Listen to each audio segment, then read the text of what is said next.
السلام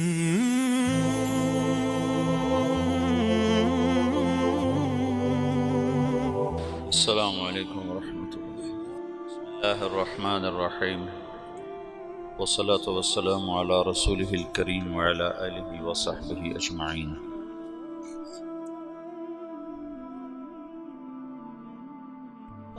اس امت کو اللہ تعالیٰ نے دعوت الی اللہ کے لیے منتخب فرمایا۔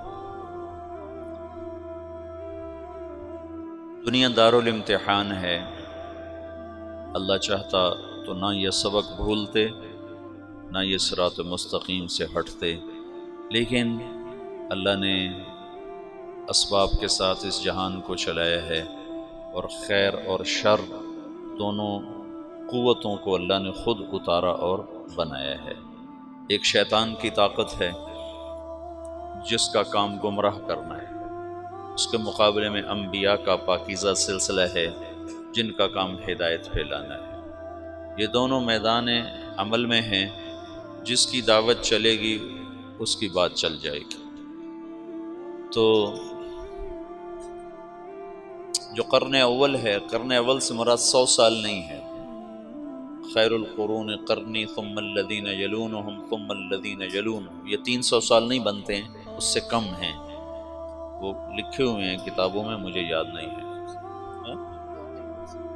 270 سال تمہارے شیخ کہہ رہے ہیں کہ وہ 270 برس بنتے ہیں رسول پاک صلی اللہ تعالی علیہ وسلم سے لے کر یہ بنو عباس کا دور آ جاتا ہے۔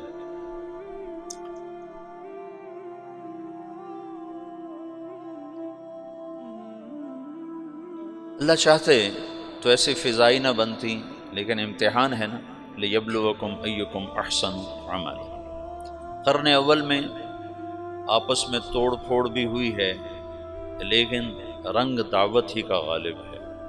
یہ جو عقبہ بن نافع رضی اللہ تعالی عنہ نے وہ الجزائر کا مغرب کا سمندر جا کر گھوڑے ڈال دیے اور پھر وہاں سے واپس ہوئے اور بسکرہ میں شہید ہوئے، یہ یزید کا زمانہ ہے۔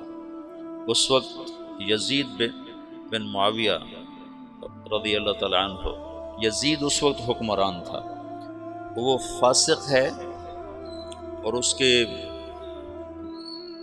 دور حکومت میں اسلامی تاریخ کا سب سے مظلومانہ واقعہ پیش آیا ہے، لیکن باہر کی فضا میں دعوت چل رہی ہے، اور ایک اجتماعی سوچ دعوت ہی کی ہے۔ آپس کی لڑائیاں اللہ کی حکمت بالغہ تھیں، انہیں روکا نہیں جا سکتا تھا۔ کل میں نے تمہیں جمل کا بتایا کہ صفین کی جنگ ہوئی، اس میں 70,000 آدمی، ان دونوں جنگوں میں 70,000 آدمی شہید ہوئے، 55,000 صفین میں اور 15,000 جمل میں، دونوں ملا کر 70۔ اور بعضے میں آتا ہے کہ صرف صفین میں طرفین سے 70,000 لوگ شہید ہوئے، 35,000 حضرت علی کی طرف سے اور 45,000 حضرت معاویہ رضی اللہ تعالی عنہ کی طرف سے شہید ہوئے۔ اور پھر بہرحال تقدیر کے فیصلے ہیں، بڑے بڑے نامور، بڑے بڑے نامور۔ عمار بن یاسر اسی میں شہید ہوئے، عبید اللہ بن عمر رضی اللہ تعالیٰ عنہ یہ حضرت معاویہ کی طرف سے لڑتے ہوئے شہید ہوئے ہیں، حضرت عمر کے بیٹے۔ عمار بن یاسر اللہ کے حضرت علی کی طرف سے لڑتے ہوئے شہید ہوئے ہیں۔ ذوالقلع الحمیری رضی اللہ عنہ، یہ ایک آدمی 1000 پہ بھاری تھے، 1000 پر۔ یہ حضرت معاویہ رضی اللہ عنہ کی طرف سے لڑتے ہوئے شہید ہوئے۔ ہاشم المرقال رضی اللہ تعالی عنہ یہ حضرت علی کی طرف سے لڑتے ہوئے شہید ہوئے ہیں، یہ بھی 1000 پہ بھاری تھے۔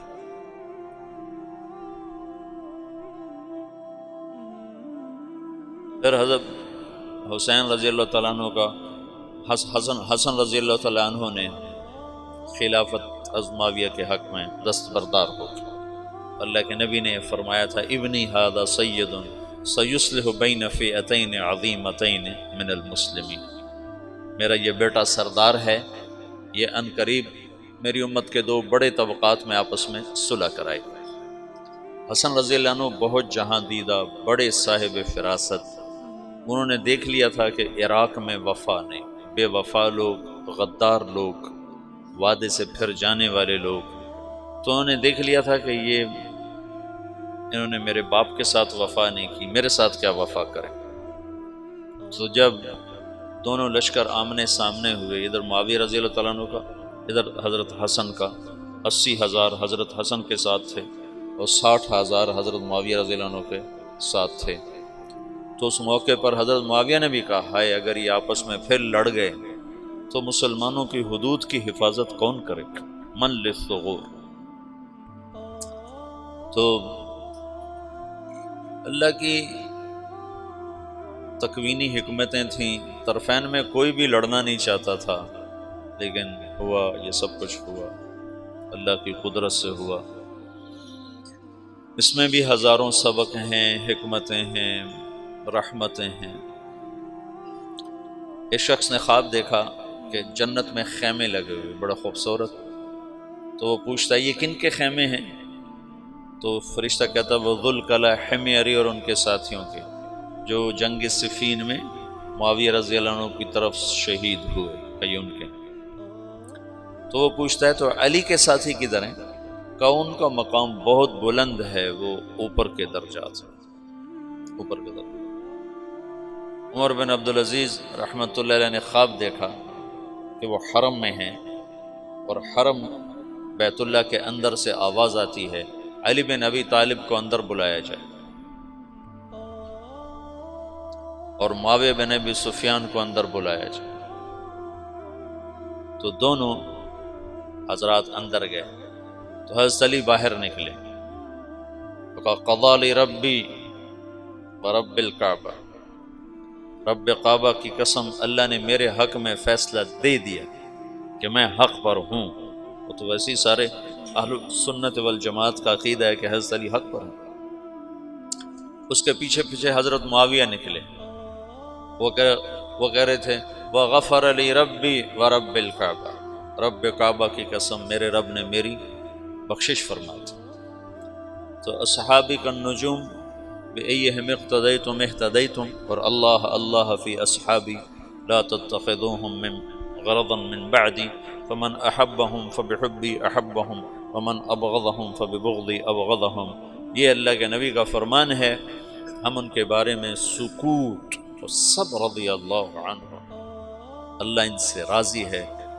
تمام صحابہ کے بارے میں ایک آیت ہے، قول فیصل ہے، قول فیصل ہے وَكُلًّا وَعَدَ اللَّهُ الْحُسْنَى، وَكُلًّا وَعَدَ اللَّهُ الْحُسْنَى، میرا وعدہ ہے میرے نبی کہ تیرے تمام صحابہ کے لیے حسنہ ہو گئی، تیرے تمام صحابہ کے لیے حسنہ۔ ٹھیک ہے، اب ایک آیت اور جوڑو تو حسنہ کا مطلب سامنے آ جائے گا۔ ان الذین سبقت لهم من الحسنى اولئک عنها مبعدون لا يسمعون حسیسها وهم فيما اشتهت انفسهم خالدون لا يحزنهم الفزع الاکبر وتتلقاهم الملائکہ هذا یومکم الذی کنتم توعدون۔ یہ حسنہ کی تفسیر خود قرآن میں آ گئی کہ جن کے لیے تیرا رب حسنہ کا فیصلہ کر چکا ہے وہ جہنم سے بڑی دور ہوں گے، اتنی دور ہوں گے کہ جہنم کی آواز ہی نہیں سن سکیں، اس کا سانس ہی نہیں سن سکیں، اس کی آہٹ ہی نہیں سن سکیں، اور اپنی نعمتوں میں مزے میں ہوں گے ہمیشہ کے لیے، اور اس دن کا خوفناک عالم انہیں خوف اور غم میں مبتلا نہیں ہونے دے گا، بلکہ وہ اپنے مزے میں ہوں گے، وہ فرشتے ان کا استقبال کریں گے۔ تو یہ تمام صحابہ 4 حصوں میں تقسیم ہے۔ پہلی صف مہاجرین، دوسری صف انصار، تیسری صف صلح حدیبیہ سے پہلے ایمان لانے والے، چوتھی صف صلح حدیبیہ سے فتح مکہ تک ایمان لانے والے۔ یہ 4 صفیں ہیں، اور یہ چاروں کے درجات مختلف ہیں، اور قرآن نے 2 بنائی ہیں، دو بنائی ہیں۔ لا یستوی منکم من انفق من قبل الفتح وقاتل اولئک اعظم درجۃ من الذین انفقوا من بعد وقاتلوا وکلا وعد اللہ الحسنی۔ تو بعض لوگ فتح سے مراد حدیبیہ لیتے ہیں اور بعض حضرات فتح مکہ لیتے ہیں کہ اللہ تعالیٰ فرما رہے ہیں میرے محبوب فتح پر ایمان لانے والے اور اس سے پہلے ایمان لانے والے برابر نہیں ہو سکتے۔ تو چونکہ صلح حدیبیہ کو بھی انا فتحنا لک فتحا مبینا کہا ہے اللہ تعالیٰ نے، تو بعض یہ فرماتے ہیں کہ یہ حدیبیہ سے پہلے ہیں اور حدیبیہ کے بعد، اور بعض مفسرین فرماتے ہیں کہ یہ فتح مکہ سے پہلے اور فتح مکہ پر ایمان لانے والوں سے لے کر آخر تک۔ تو یہ تقسیم تو اللہ نے بھی کی ہے کہ سب کے مقامات برابر نہیں ہیں، اور خلافت 30 سال چلنی تھی، اس کے بعد نہیں چلنی تھی۔ الخلافت بعدی 30 سنۃ، خلافت میرے بعد 30 سال۔ تو پھر کیا ہوگا؟ ثم یکون ملکا ورحمہ، پھر بادشاہت ہوگی رحمت والی۔ پھر کیا ہوگا؟ ثم یکون ملکا عضوضا، پھر ہوگا ایک دوسرے کو کاٹ کھانے والا ملک، اور قتل و غارت و سفک دماء اور ظلم و ستم والا ملک ہوگا۔ حضرت حسن کی نے جس دن جب یہ دو لشکر آمنے سامنے ہوئے تو حضرت حسن نے کہا میں نہیں لڑتا، میں صلح کرتا۔ تو حضرت حسین نے خود آ کر حضرت حسن پہ وہ چڑھائی کی کہ ان کو تارے دکھا دی۔ انہوں نے کہا بھائی انہوں نے تیرے باپ کے ساتھ وفا نہیں کی، تیرے بھائی کے ساتھ کہاں سے وفا کریں گے، میں جو کر رہا ہوں ٹھیک کر رہا ہوں۔ اور اللہ کے نبی کا فرمان سچا ہو رہا ہے کہ یہ میرا بیٹا 2 فریق میں صلح کرائے گا۔ اور لوگوں نے کہا مسود المسلمین، مسلمانوں کے چہرے سیاہ کرنے والا۔ تو انہوں نے کہا انا مبید المسلمین، میں مسلمانوں کے چہرے سفید کرنے والا، کہ میں نے تلواروں کو نیام میں ڈال دیا، آپس میں ٹکرانے کی بجائے دشمن کے آگے کر دیا۔ خلافت ختم ہو گئی 30 سال بعد۔ اب بادشاہت آنی ہے، بادشاہت۔ کسی بھی بڑے سے بڑے صحابی کو یہاں بٹھایا جاتا تو بادشاہت چلنی تھی، خلافت علی منہاج النبوہ نہیں چلنی تھی۔ اس کے 30 سال پورے ہو چکے تھے، تو اب بادشاہ ہونا کسی بھی بڑے درجے کے صحابی کی شان کے خلاف تھا۔ اس کے لیے 4تھی صف کا آدمی ہونا ضروری ہے، اور 4تھی صف میں معاویہ بن ابی سفیان سے بہتر ایک بھی نہیں ہے حکومت کے لیے۔ بادشاہت بڑے پہلی صف کے صحابہ کو زیبا نہیں ہے، دوسری صف کے صحابہ کو زیبا نہیں ہے، تیسری صف کے صحابہ کے لیے بادشاہ کا نام آنا نامناسب ہے۔ اب ملک کا جو لفظ آنا چاہیے وہ 4تھی صف کے لوگوں پر آنا چاہیے جو فتح مکہ پر ایمان لائے۔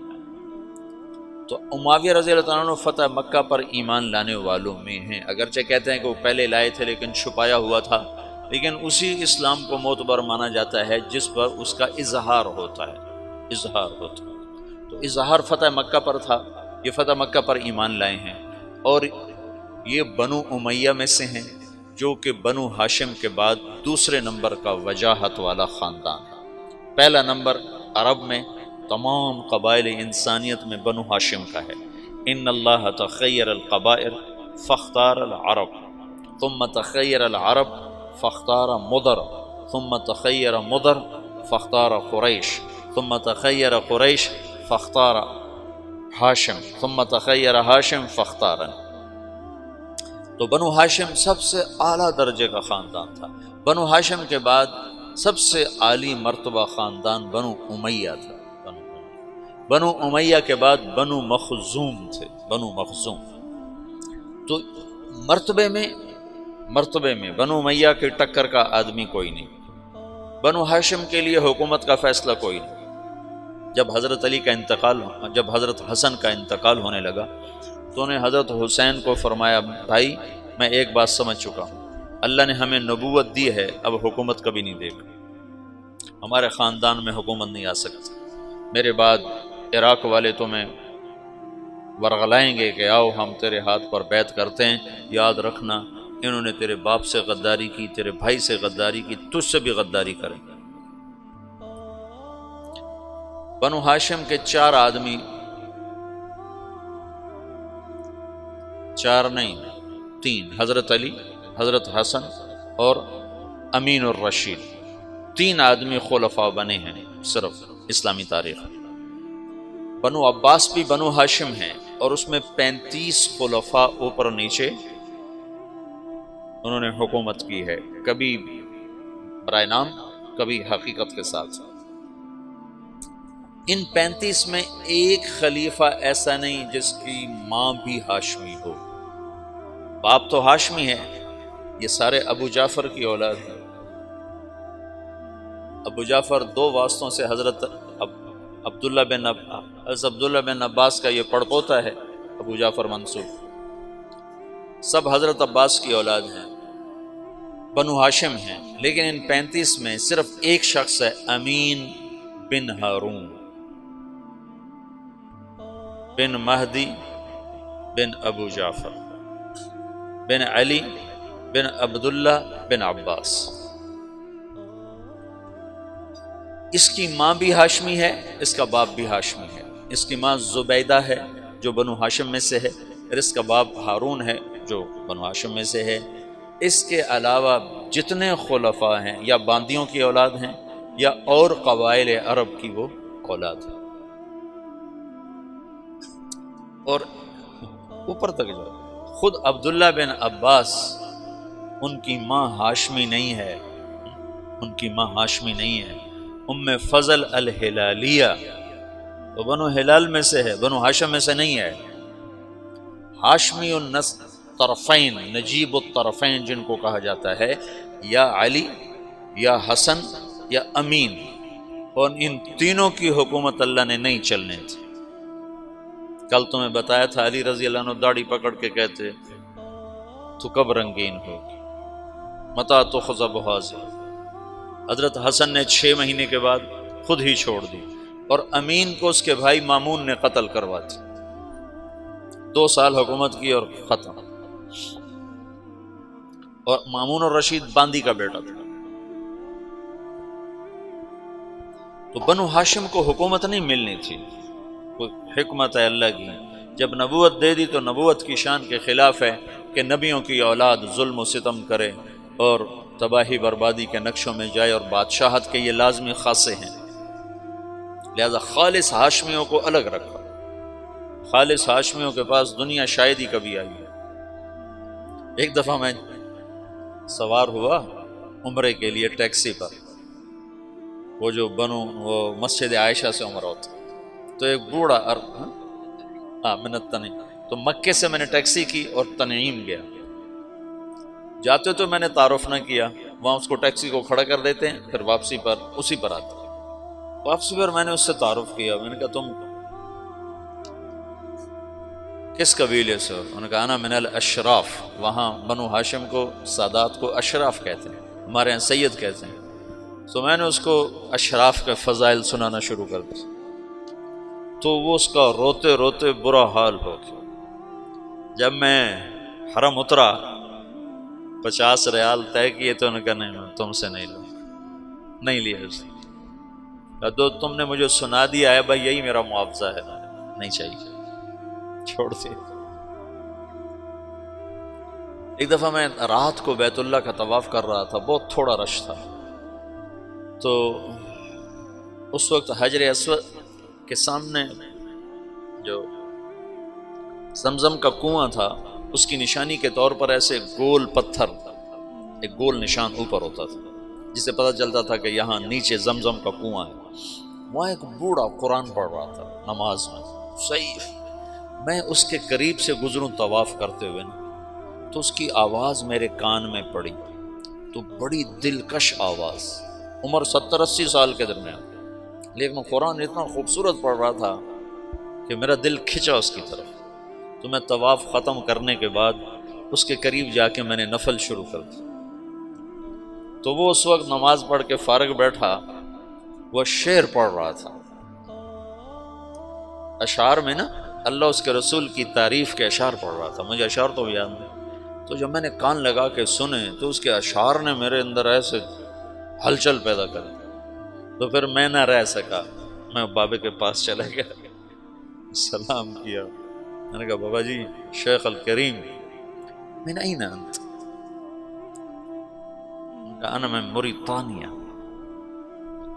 میں نے کہا الی من تنتسب؟ کہا انا من الاشراف۔ میں نے کہا بابا پھر ٹھیک ہے، تیرا کلام ایسا ہی ہونا چاہیے جو ہلا کے رکھ دو۔ تو اس پھول کو اللہ تعالیٰ نے صرف مہکنے کے لیے رکھا ہے، مرجھانے کے لیے نہیں، اور جب یہ دنیا میں جائے گا تو مرجھا جائے گا۔ اب اس میں مہدی آئیں گے آخر میں، حسن کی اولاد میں، جو بادشاہ نہیں تو مہدی بن کر آئیں گے، ہادی بن کر آئیں گے۔ تو اب خلافت سے بادشاہت آ رہی ہے، بادشاہت کے لیے بڑے صحابی کا ہونا مناسب ہے۔ تو اللہ نے حضرت معاویہ کا انتخاب کیا جو بنو امیہ میں سے ہیں، اور بادشاہت کے لیے چوتھی صف میں سے ہیں، اور حکومت کی تربیت پا چکے ہیں 18 برس سے۔ یزید بن ابی سفیان کو حضرت عمر رضی اللہ تعالیٰ نے شام کا گورنر بنایا تھا، دمشق کا۔ جب ان کا انتقال ہوا تو ان کی جگہ معاویہ رضی اللہ عنہ کو کوئی 22 سال کی عمر میں بنا دیا تھا گورنر۔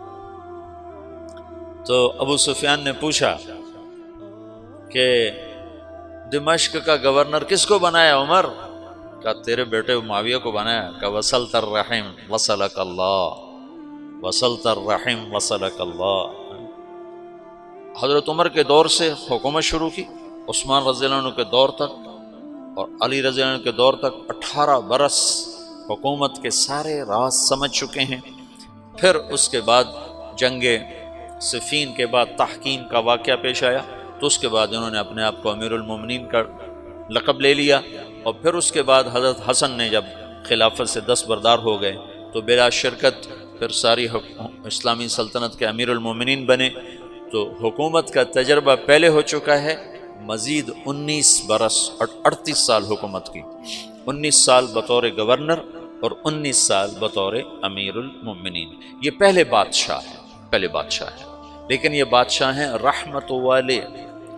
اور ایک حدیث میں تھا احلم امتی معاویہ، میری امت کا حلیم ترین آدمی ہے معاویہ بن ابی سفیان۔ وہ فرمایا کرتے تھے مجھے معاف کرنے میں اتنا مزہ آتا ہے، مجھے ڈر لگتا ہے کہ کہیں مجھے کل قیامت کے دن اس کا اجر ہی نہ ملے۔ تمہیں تو بدلہ لینے میں مزہ آتا ہے، جواب دینے میں مزہ آتا ہے، اور اگلے کو سوئی چبھونے میں مزہ آتا ہے۔ وہ کہتے مجھے معاف کرنے میں مزہ آتا ہے، اور ایسا مزہ ہے کہ مجھے ڈر لگتا ہے کہیں مجھے اللہ یہ نہ کہہ دے تو اپنے مزے کے لیے کرتا تھا۔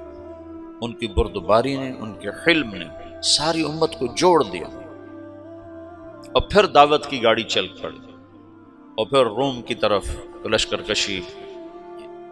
یہ شمالی افریقہ میں جو لشکر کشی ہے یہ حضرت عثمان کے دور میں شروع ہوئی، لیکن بعد میں بغاوت ہوئی اور سب فتوحات دوبارہ ہاتھ سے نکل گئی تھیں۔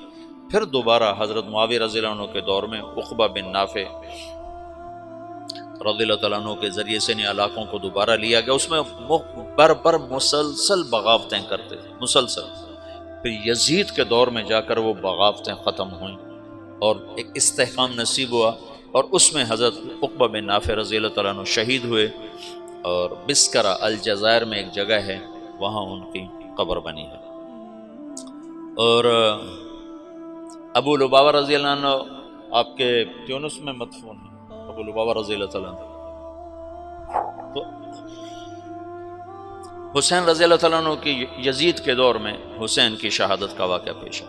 معاویہ رضی اللہ تعالیٰ عنہ یزید کے استخلاف میں مخلص تھے کہ حکومت کے نام پر خون ریزی اور اہل لوگ ہیں نہیں، مجمع علیہ لوگ ہیں نہیں، متفقن علیہ لوگ ہیں نہیں، تو ان کو یہ خیال ہے کہ میں اپنی زندگی میں کسی کو خلیفہ بنا دوں تاکہ میرے بعد اختلاف نہ ہو۔ پر اللہ کی تقدیر کہ سب سے بڑا اختلاف ہی اسی کے دور میں ہوا، تو اتنا کہا لم یبقى الا ابنی و ابناؤہم و ابنی احق۔ اور بات یہ ہے کہ جب کوئی سیاسی طور پر طاقت پکڑتا ہے تو اس کا ایک مضبوط جتھا بن جاتا ہے، اس جتھے کی وابستگیاں ہو جاتی ہیں اس خاندان کے ساتھ، ان کو وہاں سے ہٹانا بڑا مشکل ہوتا، بڑا مشکل ہوتا۔ میں تو تاریخ کو تبلیغ سے بڑا سمجھتا ہوں۔ حضرت مولانا انعام الحسن صاحب رحمۃ اللہ علیہ کا انتقال ہوا 1995 میں، تو میواتیوں کو بہت بڑا گروہ نظام الدین مرکز کے آگے ایک مسجد ہے، وہاں میں نے کئی نمازیں پڑھی ہوئی ہیں، وہاں مسلح ہو کے اکٹھے ہو گئے کہ اگر مولانا سعد کے علاوہ کسی اور کو امیر بنایا گیا تو ہم اسے قتل کر دیں۔ اور مولانا سعد صاحب بچے بالکل اس وقت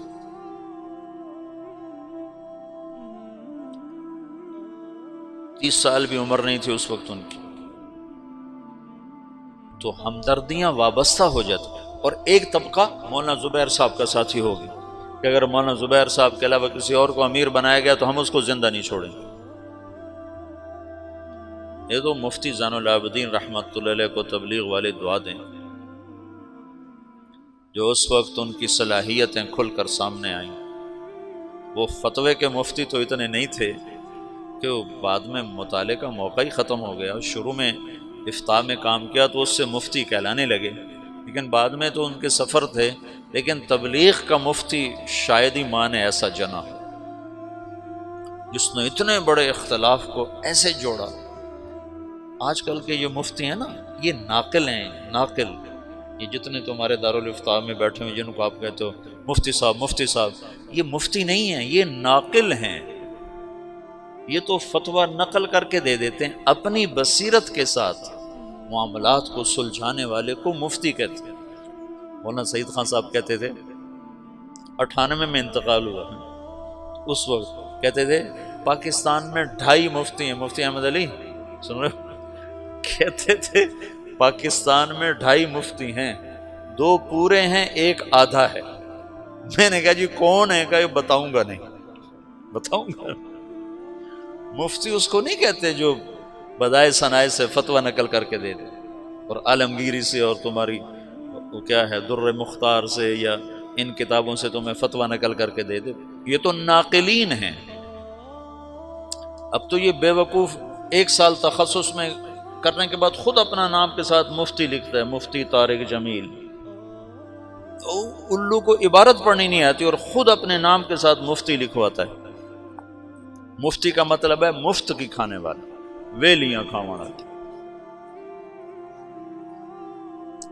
مفتی اس کو کہتے ہیں جو اپنی بصیرت کے ساتھ مسائل کی گتھیاں سلجھا دے۔ ساری زندگی مفتی صاحب رحمۃ اللہ علیہ کی قدر، اللہ کا شکر ہے تمام اکابر کی قدر دل میں رہی، تو مفتی صاحب کا روب داب، جلال اور شاہی ٹھاٹ باٹ ایسے ذرا بودھ رہتا تھا، لیکن پہلی دفعہ ان کی عظمت اور ہیبت سامنے آئی جب 95 میں حضرت جی رحمۃ اللہ علیہ کا انتقال ہوا، اور جیسے انہوں نے تبلیغ والوں کو سنبھالا، مفتی صاحب نہ ہوتے تو نظام الدین میں پھڈا پڑ جاتا اور رائمنڈ والے نظام الدین سے الگ ہو چکے ہوتے۔ اس بندے نے ایسے جوڑ اصل مفتی ہونے کا حق ادا کیا، وہ زین العابدین کے نام کا حق ادا کیا۔ تو میں اس سے یزید کے استخلاف کو سمجھا کہ معاویہ رضی اللہ عنہ بے بس تھے، کہ سیاسی وابستگیاں اور محبتیں خاندانوں کے ساتھ وابستہ ہو جاتی ہیں، شورائی نظام نہیں چل سکنا تھا، یہ ایک طبعی چیز ہے، یہ ہو جانا تھا۔ بیرم خان ہندوستان میں بہت بڑا نام ہے، بیرم خان ابراہیم خان خانہ کا والد تھا، اور بڑا عظیم انسان گزرا ہے، اللہ اس کی بخشش کرے، بڑا عظیم انسان تھا۔ مغل خاندان کے لیے اس کی بڑی خدمات ہیں۔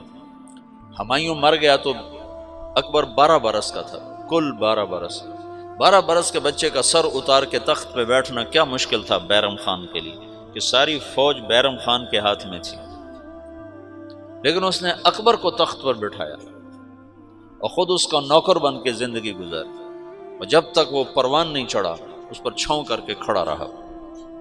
یہ جذبات وابستہ، اللہ کا نظام ہے، جب وہ کسی کو بادشاہی دیتا ہے تو پھر اس کے مطابق وہ نظام چلا دیتا ہے۔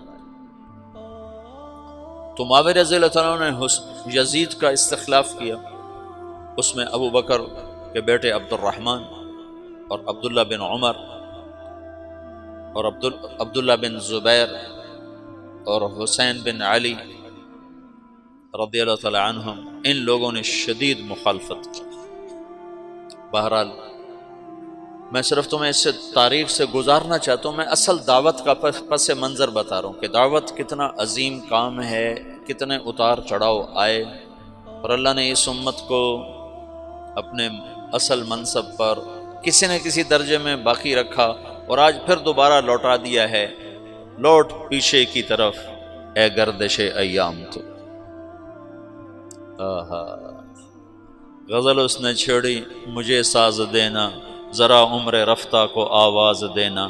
یہ عمر رفتہ جو پیچھے بیت گئی، یہ وہ آواز ہے، یہ آواز کہن ہے، شراب کہن پھر پلا ساقیہ، وہی جام گردش میں لا ساقیہ۔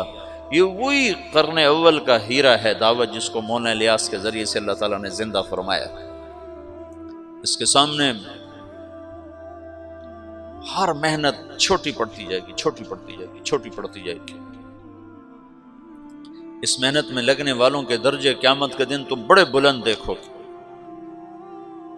دیکھنے میں وہ نہ اکابر میں ہوں گے نہ اصاغر میں ہوں گے تمہاری نظروں میں، لیکن وہ قیامت کے دن دیکھو گے کہ بڑے بڑے مشائخ بھی ان کے آگے تمہیں چھوٹے نظر آئیں گے، کہ کہاں سارے عالم کو سامنے رکھ کر محنت کرنا، قدم اٹھانا، کہاں صرف ایک ذات کو سامنے رکھ کر محنت کرنا، زمین آسمان کا فرق۔ تو یزید کے استخلاف میں حسین رضی اللہ تعالیٰ عنہ کی شہادت کا واقعہ پیش آیا۔ یزید کے بارے میں ایک گروہ ہے جو اس کو کافر کہتا ہے، یہ بھی غلط ہے۔ ایک گروہ اہل سنت والجماعت سے خارج ہو چکا ہے، وہ یزید کو رضی اللہ عنہ کہتا ہے اور امیر المومنین کہتا ہے، اور انتہائی خرافات واہیات الفاظ استعمال کرتا ہے اس کی برات کے لیے۔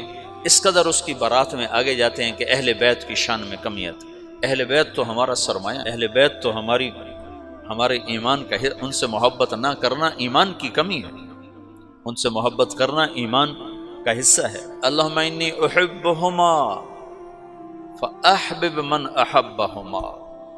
حسن حسین کے بارے میں اللہ کا نبی کہہ رہا ہے، یا اللہ جو ان سے پیار کرے تو بھی ان سے پیار فرما۔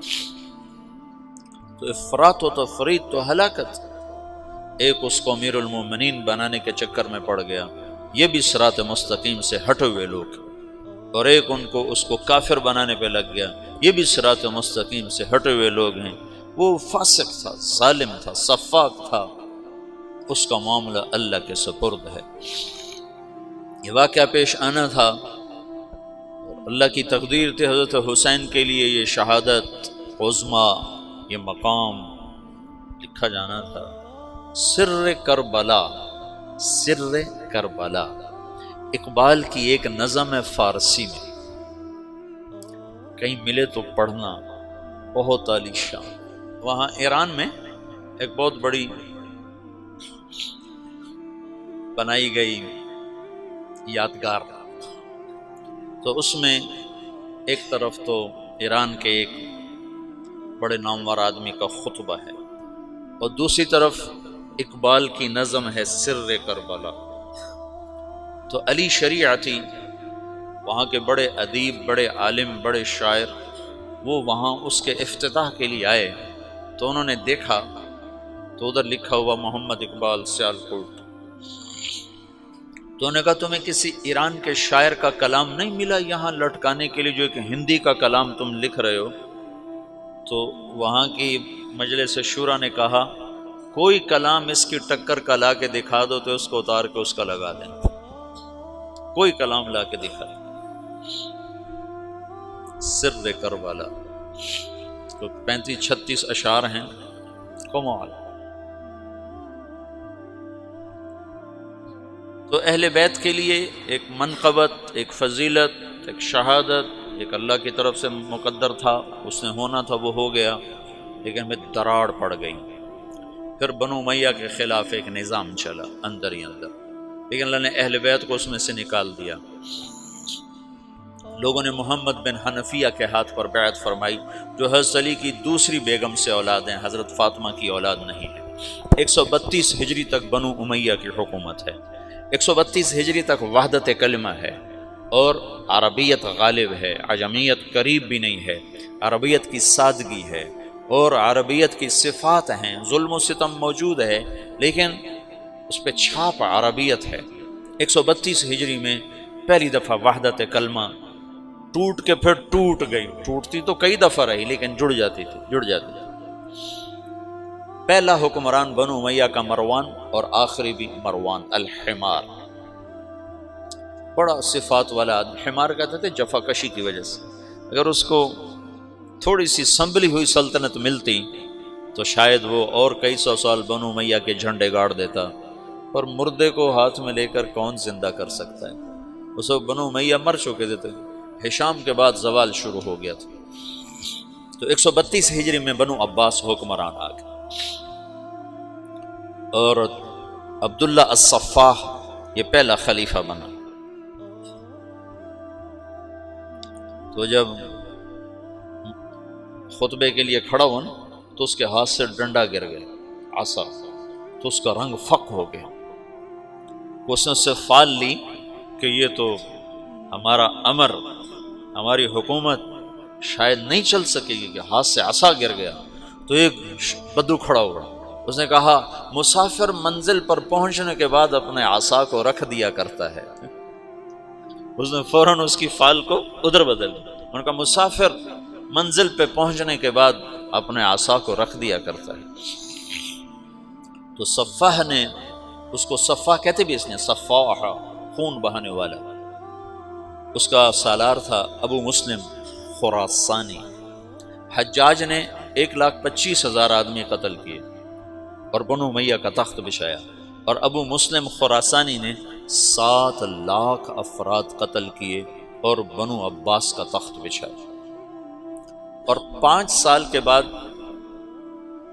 پہلا توڑ ہوا کہ اندلس کی حکومت الگ ہو گئی۔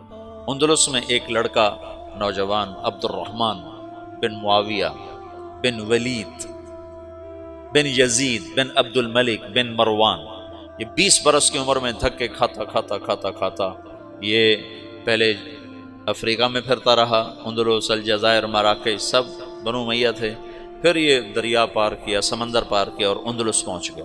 وہاں اس کو بنو امیہ کے کچھ خیر خواہ مل گئے تو اس نے وہاں حکومت کی داغ بیڑ ڈالی، 600 آدمیوں کے ساتھ 20,000 کے لشکر کو شکست دی۔ بہت خوبصورت آدمی تھا، بڑا جواں مرد، بڑا جواں ہمت، بڑا عالی حوصلہ۔ جب وہ وہاں پہنچا تو اس کو ایک خوبصورت لڑکی پیش کی گئی، جاریہ، کنیز۔ کہنے لگا اس میں مشغول ہوتا ہوں تو اپنے مقصد کو بھولتا ہوں، اور مقصد میں لگتا ہوں تو اس کا حق ادا نہیں کر پاتا، تو میں اپنے مقصد پہ ہر شے قربان کر سکتا ہوں، مقصد کو نہیں قربان کر سکتا۔ جب اللہ مجھے میرا کھویا ہوا مقام دے دے گا تو ایسی باندیاں اور بہت مل جائیں گی۔ تو اس نے اس کو نہیں قبول کیا، تو صرف 600 کے ساتھ 20,000 کے لشکر کو شکست دے کر بنو امیہ کی داغ بیل ڈالی، اور پھر 350 سال بنو امیہ نے اندلس پر حکومت کی بڑی شان و شوکت کے ساتھ۔ پھر اس کو ختم کیا ابو عامر، ایک یمنی نوجوان تھا۔ وہ مردے کو مارنا کون سا مشکل کام ہوتا ہے، ہر حکومت ایک حد تک چلتی ہے پھر زوال کا شکار ہوتی ہے۔ تو امت 2 حصوں میں تقسیم ہوئی 137 ہجری میں جب بنو امیہ الگ ہو۔ پھر اس کے بعد 232 ہجری میں جا کر متوکل قتل ہوا اور اس کا بیٹا متنصر حاکم بنا، تو ترکوں کا غلبہ ہو گیا، ترک غالب آئے۔ ترکوں نے عباسی خلفاء کو کھلونا بنایا، اور 3 صدی میں اسماعیلیہ کی تحریک چلی، اور انہوں نے مشرقی اپنا شمالی افریقہ جو بلاد عرب جہاں علم تھوڑا تھا، بربر تھے اور علم کی کمی تھی، وہاں اسماعیلی شیعہ کے دعات پہنچے اور انہوں نے وہاں اسماعیلی سلطنت کے لیے فضا مہیا کی، اور پھر وہاں المہدیہ پہلا شہر بسایا۔ وہ میں پہلے سمجھتا تھا الجزائر میں ہے، رات تمہارے شیخ نے بتایا کہ وہ تونس میں ہے، الجزائر قریب من الجزائر، ہاں ہاں، اللہ اکبر۔ انہوں نے المہدیہ کو دارالحکومت بنایا، پھر اس کا سردار تھا جوہر، اس نے مصر فتح کیا، اس کے بعد پھر یہ اسماعیلی سلطنت منتقل ہو گئی مصر میں، تو اسلامی سلطنت 3 حصوں میں تقسیم ہو گئی، ایک بنو عباس، ایک اسماعیلی شیعہ اور ایک بنو امیہ، اس طرح یہ ٹکڑوں میں تقسیم ہو گئے۔ پھر اس کے بعد مراکش الگ ہو گیا، وہاں حکومت قائم ہو گئی موحدین کی، پھر مرابطین کی، پھر اس طرح وہ آگے تقسیم در تقسیم چلتے چلے گئے۔ پھر بنو عباس 232 سے 334 تک ترکوں کا غلبہ ہے اور کٹ پتلی ہیں، پھر 334 سے لے کر 446 تک خالص شیعہ حکمران قابض ہو گئے اور بنو عباس پر شیعہ غالب آ گئے۔ تو یہ 334 سے 446 تک ادھر اس نسلی شیعہ حکمران ہیں، اور ادھر مصر اور شام کے بہت سے علاقے اور سارا شمالی افریقہ اور حجاز کا بہت سا علاقہ، بلکہ خود حرمین شریفین یہ اسماعیلی شیعہ کے قبضے میں ہیں، پوری اسلامی سلطنت شیعوں کے قبضے میں۔ 416 ہجری میں سلطان محمود غزنوی کا انتقال ہوا ہے، اس نے 5ویں صدی کے آخر میں ہندوستان پہ حملے کیے اور یہاں راہ ہموار کی۔ پھر شہاب الدین غوری نے یہاں اسلامی سلطنت کی بنیاد رکھی۔ یہ ایک سلطنت مضبوط تھی اہل السنہ والجماعہ کی، جو خاندان غلامہ کہلاتی ہے۔ تو اب یہ شیرازہ بکھرا ہے، اور دعوت اللہ وہ اجتماعی شکل سے نکل کر انفرادی ہو گئی، افراد دعوت دینے والے بنے افراد، اور جو سرداران تھے وہ سارے کے سارے حکومتوں میں پھنس گئے، اور بنو عباس پہ عربی رنگ مٹ گیا، عجمی رنگ غالب آ گیا، اور عجمیت کا مکر، فریب، بدعہدی، نقض عہد، بے وفائیاں، غداریاں، یہ سب عیب بنو عباس میں شامل ہوئے، جو بنو امیہ میں برائے نام تھے، بہت کم تھے، برائے نام تھے، اور ان میں بہت صف کے دماء دونوں، بنو عباس نے بھی خون بہایا، بنو امیہ نے بھی خون بہایا، بنو امیہ نے اہل بیت کا خون بہایا، بنو عباس نے اہل بیت کا خون بہایا۔ ہارون رشید کے جیل میں امام موسیٰ کاظم کا انتقال ہوا، جیل میں۔ یہ رہتے تھے مدینہ میں، ہارون رشید آیا وہاں مسجد، تو اس نے سلام پڑھا، السلام علیک یا ابن عم، تو امام موسیٰ کاظم نے کہا السلام علیک یا ابتا، وہ تو ہارون تو وٹ کھا گیا، سمجھو نا فرق، سمجھو نا، وہ تو عالم سے نا، انہوں نے کہا السلام علیک یا ابتا، انہوں نے کہا السلام علیک یا ابن عم، انہوں نے کہا السلام علیک یا ابتا، تو وٹ کھا گیا، انہوں کو پکڑ کے قید میں ڈال دیا، اور قید میں ہی انتقال ہوا۔ اور متوکل انتہائی بغض رکھتا تھا اہل بیت سے، ابو جعفر منصور نے قتل کروایا، وہ تو یزید بدنام ہو گیا، ورنہ ابو جعفر منصور نے بھی اہل بیت کا خون بہایا ہے۔ امام موسیٰ کاظم نے خط لکھا ہارون رشید کو نا جیل سے، لا ينقضی عنی یوم من البلاء الا انقضى عنك یوم من الرخاء حتى نفضی الى یوم لیس له الانقضاء۔ ہارون کانپ گیا تھا یہ خط پڑھ کے، زلزلہ آ گیا تھا کہ جیسے جیسے میرے شدت کے دن کٹ رہے ہیں، تیری راحت کے دن کٹ رہے ہیں، پھر ایک دن وہ آئے گا جس میں تو اور میں اکٹھے ہوں گے، اور وہ دن کٹنے کے لیے نہیں آئے گا، ٹکنے کے لیے آئے گا، پھر اس دن تیرا میرا فیصلہ ہوگا۔ یہ مطلب تھا۔ 656 ہجری میں عباسی سلطنت پہ رندہ پھیر دیا، ہلاکوں کے لشکر، اور بغداد کو 15 لاکھ آدمی ذبح کر دیا، دریا دجلہ کا پانی سرخ ہو گیا۔ 658 ہجری میں اللہ تعالیٰ نے مصریوں کو کھڑا کیا، رکن بائی برس، ترک جو ہے نا یہ خیر العجم ہے، عرب تو خیر القبائل ہے نا، لیکن ترک خیر العجم، عجم میں سب سے بہترین قبیلہ ترک ہے۔ انہوں نے عربوں کے بعد اگر دین کی خدمت کی ہے تو ترکوں نے کی۔ عرب تو اپنی سابقیت کی وجہ سے سبقت لے گئے، لیکن عربوں کے بعد اگر اس دین کو پانی دیا تو ترکوں نے دیا۔ ہندوستان میں ترکوں نے حکومت کی اور تاتاریوں کو عبرتناک شکستیں دیں ہندوستان کے بادشاہوں۔ ملک مظفر علاؤ الدین خلجی کا سالار تھا، تاتاری اس کا نام سن پر وحشت لرزے طاری ہو جاتی، شہید ہوا تھا۔ 5 مسلسل جنگوں میں ملک مظفر نے ترکوں تاتاریوں کو شکست دی اور 5ویں جنگ میں شہید ہو گیا تھا۔ کسی تاتاری کا گھوڑا پانی نہیں پیتا تھا تو وہ کہتا تھا تو نے ملک مظفر کو تو نہیں دیکھ لیا، اتنا روب تھا۔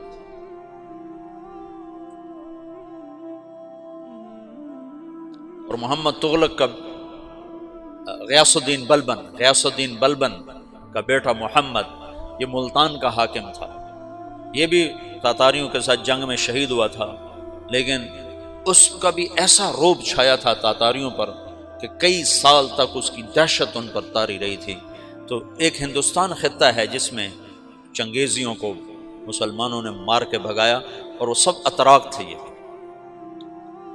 غلاموں غیاث الدین بلبن جو تھا نا، غیاث الدین بلبن، یہ التمش کے سامنے پیش ہوا، غلام خریدے جا رہے تھے تو 20 غلاموں کی کھیپ آئی، تو التمش نے 19 خرید لیے، اس کو رد کر دیا۔ یہ قد کا چھوٹا اور رنگ کا ایسا ہی تھا، ماٹھا۔ ترک تو خوبصورت ہوتے ہیں۔ تو غیاث الدین بلبن نے کہا التمش سے، ان کو کس لیے خریدا ہے؟ تو التمش نے کہا اپنے لیے۔ تو اس نے کہا مجھے اللہ کے لیے خرید لو۔ تو التمش کو یہ بات بڑی پسند ہے، انہوں نے کہا ہاں بھائی اس کو بھی خریدو۔ وہی جو زبردستی خریدا تھا وہ چند سال کے بعد غیاث الدین بلبن کے نام سے پورے ہندوستان کا بادشاہ بنا۔ بڑی ہیبت سے حکومت کی، بڑے انصاف و عدل کے ساتھ حکومت کی۔ تو اسلامی سلطنت کا شیرازہ ایسے بکھر گیا، تو اس میں سے جو دعوت تھی وہ نکل گئی۔ ہاں، چونکہ دین کو قیامت تک باقی رکھنا تھا تو افراد آتے رہے، افراد آتے رہے۔ پھر اللہ تبارک و تعالیٰ نے رخ بدلا اور ترکوں کو جو 446 میں آ کر شیعوں کی حکومت کو ختم کیا تغرل بیگ سلجوکی نے۔ سلجوک مسلمان ہوئے تھے محمود غزنوی کے دور میں، سلجوک ان کے بڑے کا نام تھا۔ تو ایک دفعہ محمود غزنوی نے سلجوک سے پوچھا اگر مجھے تیری مدد کی ضرورت ہو تو کتنے آدمی پیش کر سکتے ہو؟ تو اس نے ایک تیر دیا، کہا یہ ایک تیر ہے میرا، کسی کو یہ تیر بھیج کر میرے علاقے میں بھیج دو تو چند گھنٹوں میں 1,00,000 تلواریں تیرا پہرا دینے کے لیے تیار ہوں، میرے پاس اتنی طاقت ہے۔ تو یہ سلجوک کی نسل میں تھا تغرل بیگ۔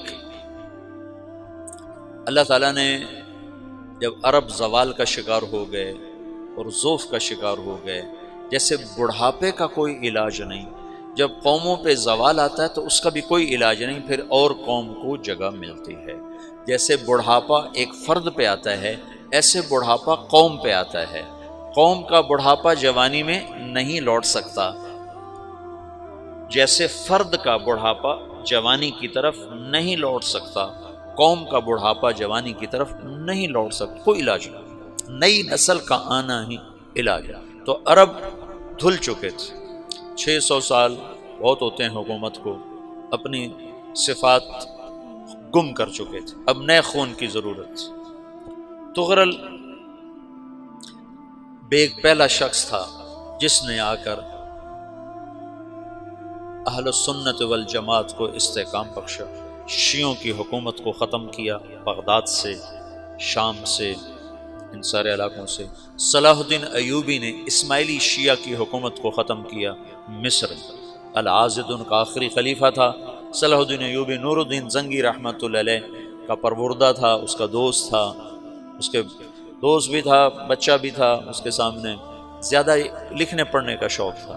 پھر اللہ تعالیٰ نے اس سے کام لیا اور اس کو مصر کا گورنر بنا کے بھیجا، مصر کی مدد کے لیے بھیجا۔ تو وہاں اس نے صلاح الدین ایوبی نے وہاں ختم کیا، تغرل بیگ نے یہاں ختم کیا۔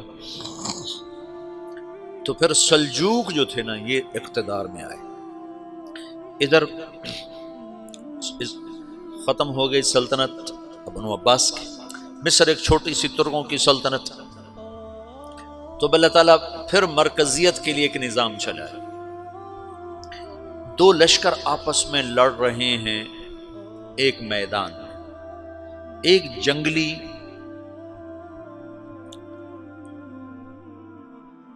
بدوؤں کا قافلہ، جنگل کے لوگ اپنے قبیلے کو لے کر، ایک جنگلی قبیلہ اپنے سردار کے ساتھ نقل مکانی کر رہا ہے ایک جگہ سے دوسری جگہ۔ اللہ کا نظام کہ یہ لوگ چلتے چلتے چلتے اس وادی میں پہنچ گئے جہاں جنگ ہو رہی ہے، دو لشکر آپس میں لڑ رہے ہیں۔ جب یہ وہاں پہنچتے ہیں تو ایک لشکر کے قدم اکھڑ رہے ہیں اور دوسرا غالب آ رہا ہے۔ ان کو نہیں پتا شکست کھانے والے کون ہیں اور فتح پانے والے کون ہیں، ان کو نہیں پتا۔ اس جنگلی قبیلے کے سردار کا نام بھی تغرل ہے، تغرل۔ تو یہ سردار کہتا ہے جو شکست کھا رہے ہیں ان کی مدد کرو، کچھ پتہ نہیں کون ہے، کہتا جو شکست کھا رہے ہیں ان کی مدد کرو۔ تو 400 وحشی جنگلیوں نے فاتح لشکر کے پیچھے حملہ کر دیا۔ وہ تو ایک کافی ہوتا تھا، 400 دوڑ دوڑ جب تلواریں پڑیں تو چند لمحوں میں نقشہ بدل گیا، بھاگنے والے جم گئے اور جمنے والے بھاگ پڑے۔ جب جنگ ختم ہوئی تو شکست خوردہ لشکر کے بادشاہ نے ان کو بلایا، اسے پوچھتا ہے مجھے جانتے ہو میں کون ہوں؟ کہا نہیں۔ کہا تو تم نے میری مدد کیوں کی؟ کہا انسانی ہمدردی کی وجہ سے، تمہیں شکست ہو رہی تھی اس لیے تمہاری مدد کی۔ اور اس نے اپنا تعارف کرایا، میں ہوں سلیمان سلجوقی، ترکی کا بادشاہ۔ مسلمانوں کا لشکر تھا اور تاتاریوں سے شکست کھا رہا تھا، تاتاری فتح پا رہے تھے، مسلمان شکست کھا رہے تھے۔ تو وہ اللہ کی غیبی مدد بن کر آئے۔ تو وہ اس سے کہتا ہے میرے ساتھ رہنا پسند کرو گے؟ تم نے میرے اوپر احسان کیا ہے، میں اس کا بدلہ دینا چاہتا ہوں، میرے ساتھ رہنا پسند کرو گے؟ کہنے کا کر لوں گا۔ تو اس نے اس کو لے کر ترکی آیا، اور استنبول اس وقت روم کی حکومت میں تھا، اسے فتح کیا اس تغرل کے آگے چوتھے پانچویں پڑپوتے محمد فاتح نے۔ تو یہ استنبول ہے، یہ ترکی ہے، بیچ میں ایک چھوٹا سمندر ہے، یہاں ایک جاگیر ہے۔ تو سلطان سلیمان کہتا ہے یہ جاگیر تجھے وقف ہے، ادھر سے رومی مجھے تنگ کرتے ہیں حملے کر کر کے، تو میرا دفاع کرتے رہنا، یہ جاگیر تیری۔ اس جاگیر پہ اس نے اپنے قافلے کو آباد کر دیا، اپنے قبیلے کو، اور ایک چھوٹی سی حکومت بنا لی، جو ایک صوبہ سمجھو سلمان سلجوقی کا، وہ ایک چھوٹا سا صوبہ ہے۔ وہاں جب یہ رہ پڑا تو پھر یہ ایک شیخ کے بیت ہوتا ہے، وہاں شیخ طریقت ہے، ان کے یہ بیت ہونے جاتا ہے، وہ اس کو رات اپنے پاس ٹھہراتا ہے، تو ایک کمرے میں ان کا خادم ٹھہراتا ہے۔ یہ جب کمرے میں جاتا ہے تو سامنے دیوار میں طاقچے پر قرآن پڑا ہوا ہے، تو یہ تغرل بیگ کہتا ہے یہ کیا ہے، یہ کیا ہے؟ تو وہ خادم کہتا ہے یہ کتاب اللہ ہے، قرآن ہے۔ اچھا، وہ اس کو وہاں چھوڑ کے باہر چلا جاتا ہے۔ وہ دیہاتی آدمی، جنگل کا رہنے والا، پہلی دفعہ زندگی میں قرآن دیکھا، وہ کہتا ہے یہ قرآن ہے، اللہ کی کتاب ہے، میں اللہ کی کتاب کے سامنے سو جاؤں، کتنی بے ادبی ہے۔ تو اس نے ایسے قرآن اٹھایا اور سر پہ رکھ لیا اور کھڑا ہو گیا، ساری رات قرآن سر پہ رکھ کے کھڑا رہا۔ رات کے پچھلے پہر اس کو خواب آیا، کھڑے کھڑے اس نے دیکھا کہ اس کی پشت سے ایک چاند نکلا اور شیخ کی بیٹی کے سینے میں جا کے اتر گیا۔ پھر اس لڑکی کے سینے سے ایک درخت نکلا جو پھیلتے پھیلتے پھیلتے 3 بر اعظم پہ چھا گیا، افریقہ پر، یورپ پر، ایشیا پر۔ پھر اس کی آنکھ کھل گئی، وہ کھڑا ہوا ہے تو اس نے صبح یہ خواب اپنے شیخ کو سنایا، تو انہوں نے اپنی بیٹی اس کے نکاح میں دے دی۔ اس بیٹی سے ایک بچہ پیدا ہوا، تغرل بیگ نے اس کا نام رکھا عثمان، عثمانی ترک نام سنا ہوا، جو میں نے کل بتایا تھا کہ 1924 میں وہ خلافت ختم ہوئی۔ تو ایک بیٹا پیدا ہوا عثمان۔ عثمان نے پھر ایک نئی اسلامی حکومت کی بنیاد رکھی جو 1924 تک چلتی رہی، کوئی 800 سال یہ حکومت چلی۔ تو حکومت کا شیرازہ بکھرا لیکن پھر جڑ جاتا تھا، پر وہ قرن اول والا جوڑ کبھی نہ پیدا ہوا، ٹکڑے بن گئے۔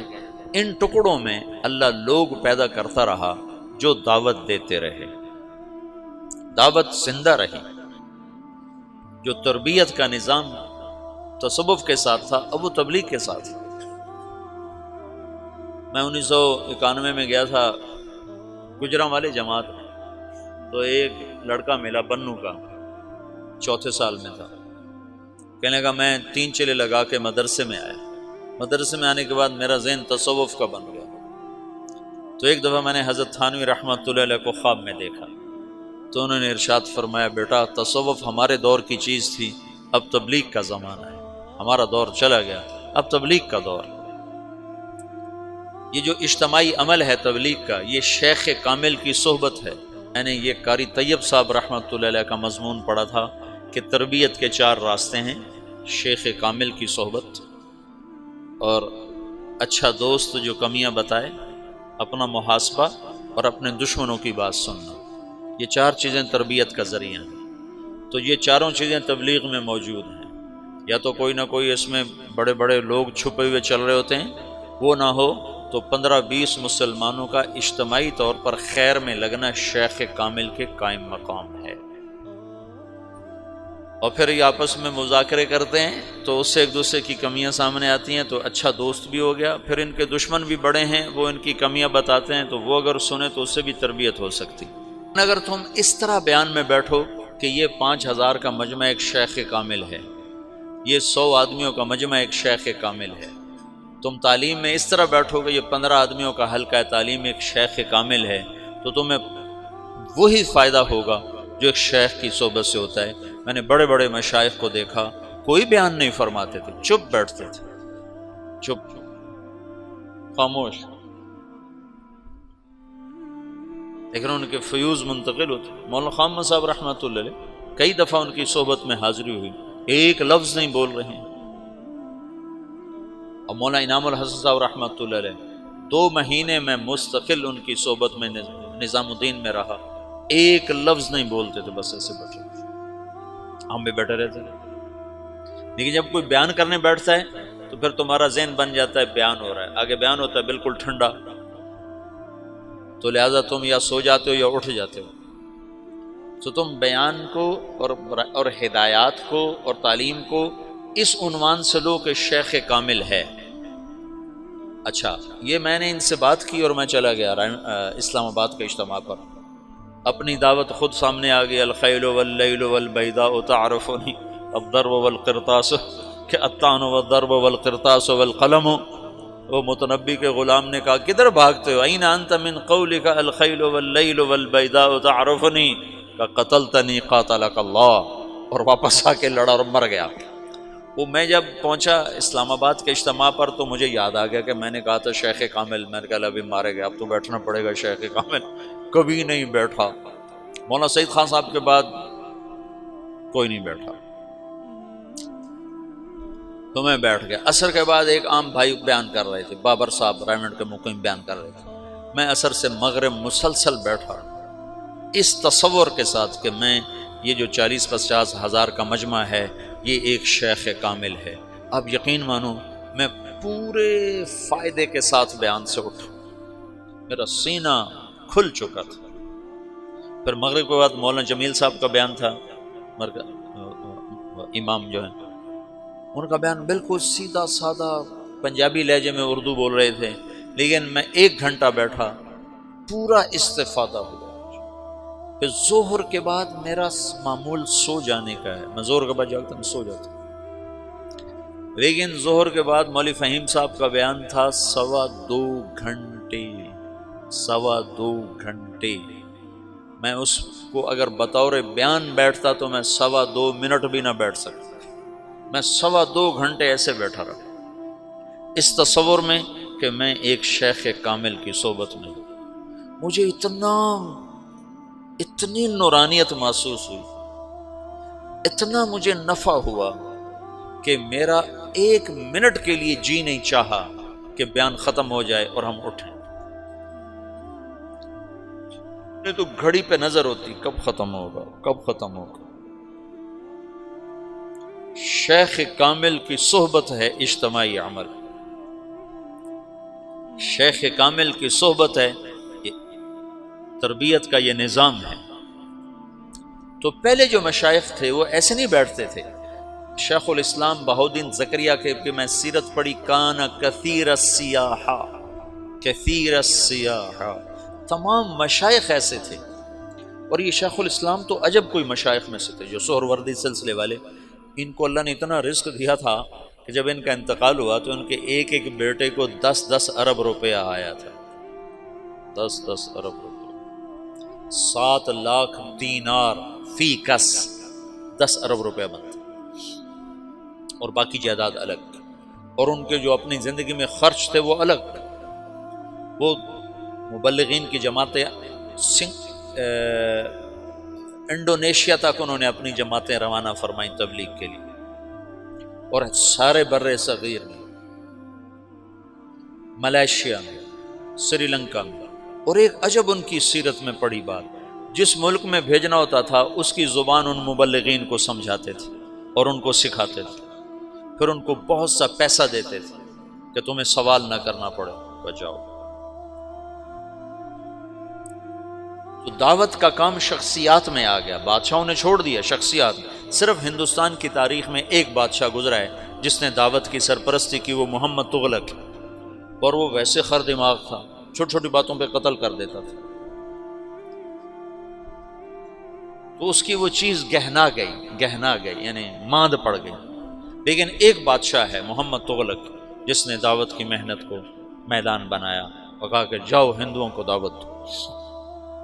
تو دعوت اللہ ختم نہیں ہوئی، اجتماعی شکل ختم ہوئی اور منتقل ہو گئی افراد میں، مشائخ میں، علماء میں، واعظین میں۔ ابن جوزی کے ہاتھ پر 20,000 لوگ مسلمان، 1 لاکھ لوگ طائب ہوئے۔